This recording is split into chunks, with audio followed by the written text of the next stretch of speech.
Older women of Reddit, what's your best hygiene tip for younger women? Removed. Take care of your teeth. If you wax your upper lip, do it when you know you will be at least 12 hours away from the sun. And when you do, put extra sunscreen on your upper lip. It will prevent hyperpigmentation.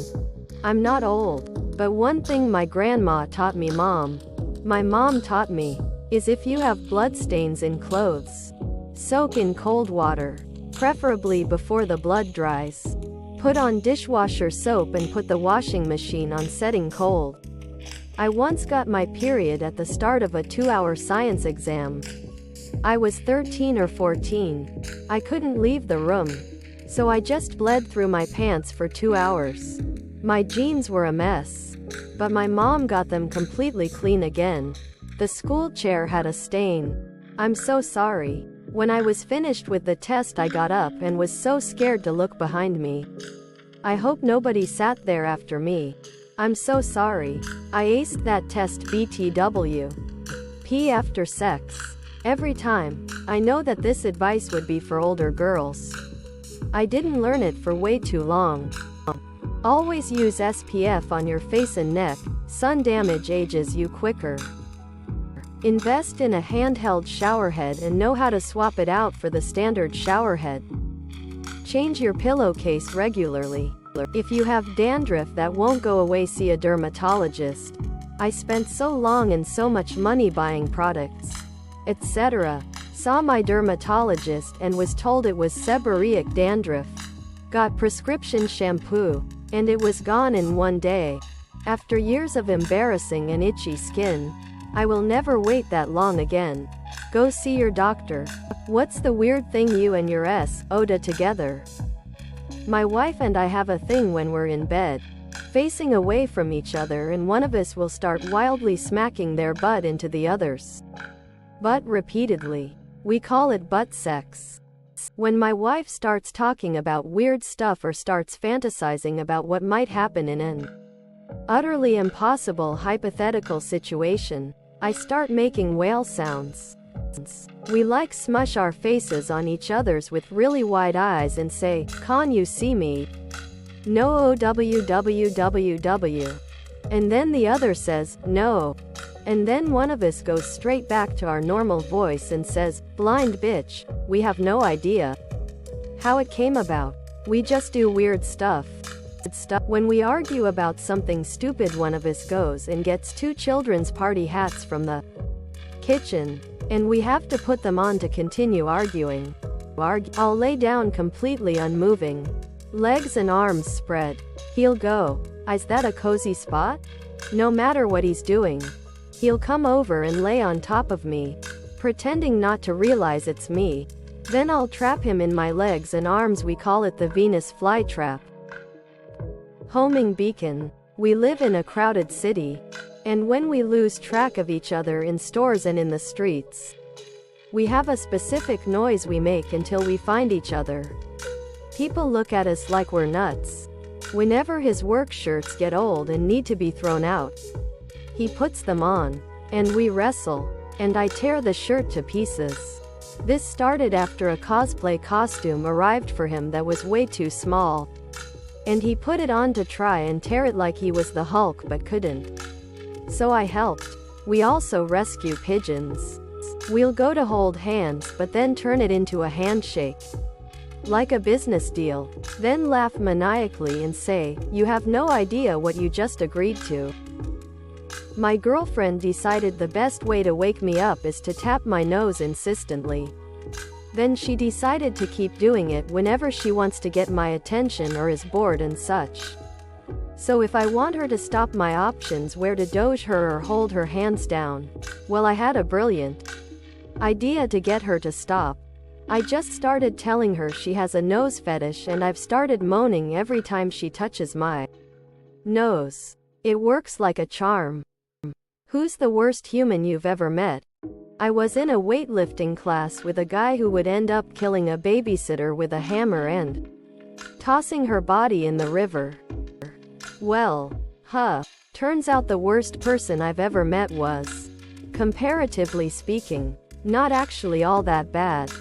Went to high school with a dude who always seemed off. We avoided him as much as possible.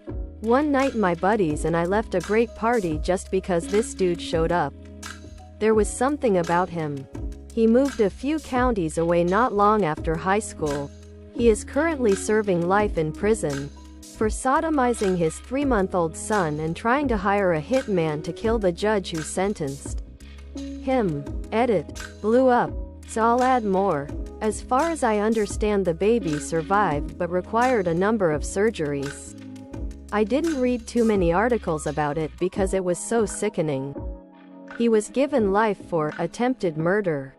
This was in the mid-90s in South Florida, so that baby should be in his late 20s. I don't know anything about him. I hope he's doing okay.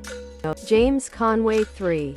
He's on death row and has been found guilty of 2 murders, I think. There's old true crime show documentaries about him. He used to visit my retail store all the time.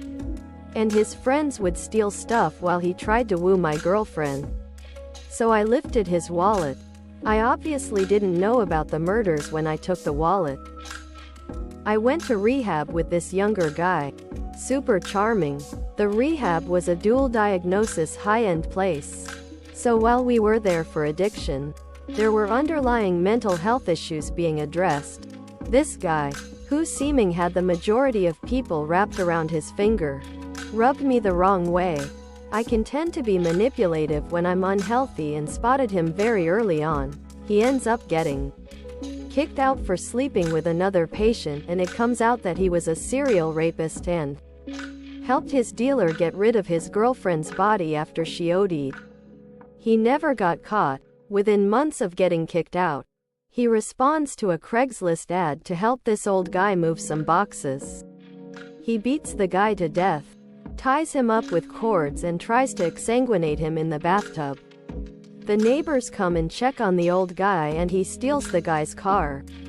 Hits the neighbors, then goes on a joyride to another county.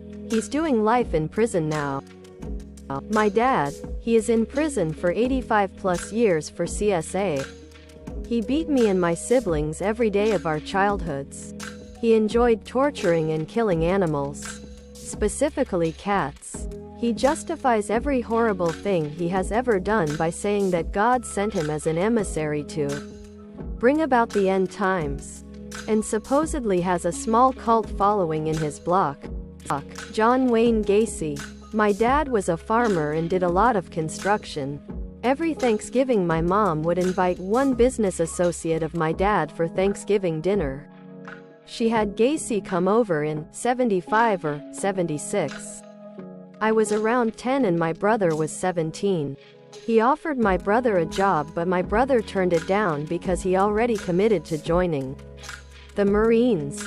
What I remember of the man, Gacy was very nice to me and my siblings that day and made balloon animals for us. My stepsister, she killed my father. What's a toxic trait you recognize in yourself? Inflexible. I want to do things my way. Trying to learn to overcome this, but old habits die hard. I tend to overthink a lot, which sometimes makes me my own worst enemy. I don't talk about my feelings at all. It's hard to know if I'm sad or mad about something. I'm lazy. Essentially, I'm like a cat. I get very annoyed when people tell me basic information assuming I don't know it. If they were condescending or something, then maybe I'd be safe. But no, I am a massive prick when it comes to this. They are just trying to help, but I always take it as, oh, he doesn't know this. He's an idiot.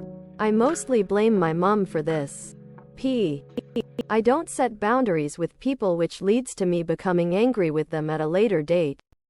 Because they are taking advantage of my being too nice. I don't communicate my needs and then get frustrated when they aren't met. I judge people too quickly and I'm really petty.